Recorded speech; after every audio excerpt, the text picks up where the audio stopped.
Daily Grind News, I'm Malia Brown. Donald Trump and his administration, as usual, are facing major backlash and scrutiny after their decision to maintain Border Patrol practices of separating children from their parents, as parents are facing prosecution and possible jail time for entering the U.S. illegally. At a space policy event, Trump makes very clear that the United States will not be a migrant camp, and it will not be a refugee holding facility. It won't be. You look at what's happening in Europe, you look at what's happening in other places, we can't allow that to happen to the United States, not on my watch. All right, y'all, so here's my thoughts on it.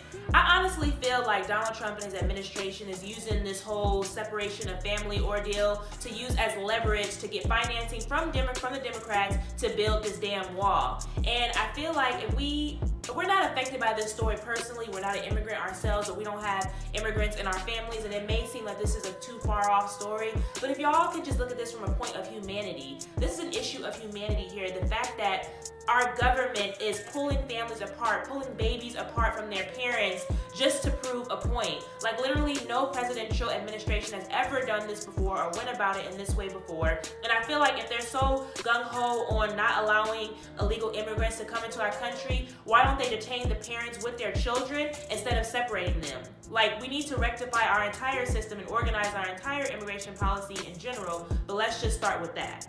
So I want to know y'all's thoughts. Do you feel like the government is being too harsh with the immigrants, or do you feel like it's the punishment that's needed? Talk to me. Hit us up in the comments. I'm Malia Brown, and I'll catch you tomorrow.